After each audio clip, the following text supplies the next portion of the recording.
me pesa wo hwe video we wo hwe video na ewia afi na me no abo enkomo me da se man kujo mahama maya wo hu man kujo mahama maye ni wan jai se o di ani odi yefa matu maka omu wa abrekura yenku wi na ye yenku ku nipa na yenku di ne yere kwase ya peni na ta ofa Bible ewo Romans chapter 13 me no be start akenkan from verse 1 akopim verse 7 na ya hwe nsem ewo ho probably e bia mbekwa kosi verse 5 but ne nyina kosi say so say youth ye bekasa e de tia oman panyini ahemfo in fact obi to me de ohene kase bi e de beto ho na wadidi na tam sa in fact na ya yoro ho so what Bible kwan so ye bone Romans chapter 13 say let every soul be subject to the governing authorities, for there is no authority except from God,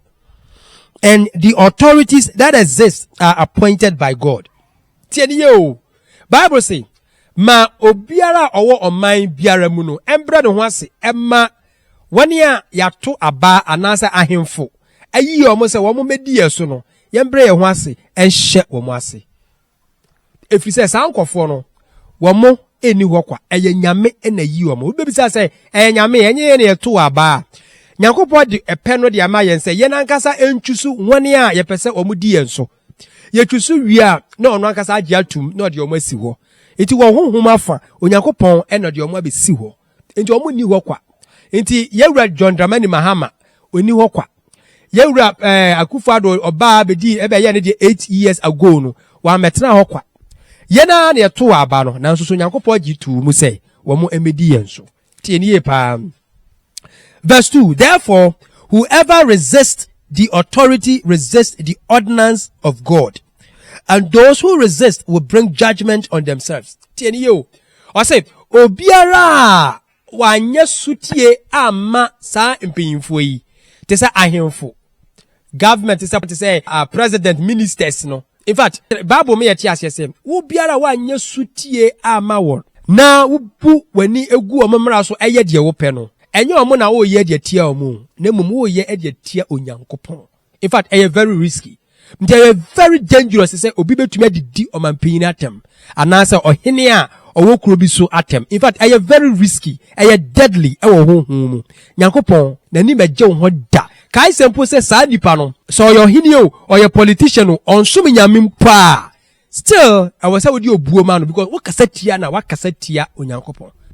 Nyame enchaade Oba Ghana, ye president ni ye ministers no womo mfa tokwa emba because sa authority na yakopon e de ama womo they have every right to do anything evil for us and it's true ometumi de ntokwa kase bi abatu ye ntema ma yakwa but nyame adom Ghana abeya sumdwo man wo fa politicians for mudi aba no kwotena so a da bia no they promote peace afi oba krokro a wo Ghana ahemfo anyakopon yi e de omo ama ye na womo so they promote peace. It is a kasa etia sankofona. In fact, a deadly, a very, very risky and poisonous. Mr. Ramon. Now, Yanko verse 3. For rulers are not a terror to good works, but to evil. Do you want to be unafraid of the authority? Do what is good, and you will have praise from the same. Tenio. In fact, like who study conscience now? Bible no me actually say sankofona muni wokwa. Inti yes sister na wakasa tia John yawura Dramani Mahama no. In fact what Bible kwais wa yeboni na yesra boni fafre e de afri yawura John Dramani Mahama se onhu ne mobo no mfa ne boni nche no. Nemum wei emeyen hweso emayen say Bible say wa wo be kasa tia omampanyini ohene bi ana obi a odi yenso e wo Ghana no wakasa tia nyame. Inti owo ho kwan etwa so. It mean on Ghana for Ubewana Ghana youth, Ubewana Obiako phone, the dimp in what terms are not about to social media. In fact, what Bible cries for, and yet cry. Now, verse 4 say, for he is God minister to you for good. But if you do evil, be afraid, for he does not bear the sword in vain. For he is God minister, an avenger to execute wrath on him who practice evil. Tienye. Or say omampanyini ahemfo woni omudi yenso no e wo Ghana ha na ewiase ba bibia no wo mu ni hokwa Womo eye onyankopon ministers. Yeka minister, they minister to God. Womo ye adwuma ma nyame. Tienye. Womo ye adwuma ema nyame. Aha, nti womo ni ho kwa. Dan we be some questions saying to ohene no so bosom a na me say ohene no so bosom. Na say odi enso a. Na onhye oman say yenso bosom a. Ohene no onye ebone ewe yenso. Ono na osom ne bosom eyen ono an personal issue, personal opinion. Nemum emra ohye ne say Christopher nso mo nyankopon dia ye ni problem. Afen so obi ko wiade obi ye basabasa na otwena so se de be ya asumdwe beba oman ni mu na Christopher anya asumdwe na omo atumi e de asom mo nyankopon dia ohene no ono an personal opinion osom ne bosom onsom ne bosom oyo okota onye ne okota.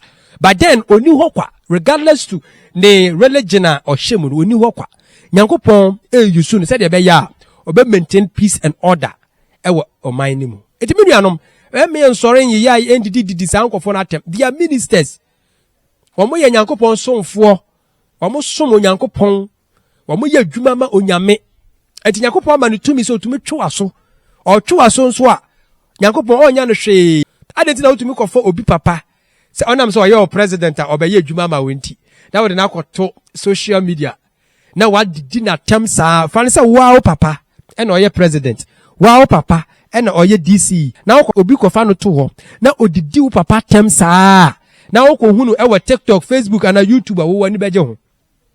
Kanokre. Mom yan kanokre wani beje ho. Me am ye preacher kra na obi didi papa tema enya me de. So look at how serious it is. Bible say men kan kire wo say wani a onyankopon ayi o mo say o mo meye leaders no. Ye na na ye to wa ba eyi won say ye pe wo mo. Ahemfo no ye na na say yes ye pe so odi enso.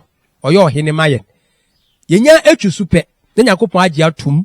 Now if you observe obey juma edem. Now the last one, verse 5 and saying.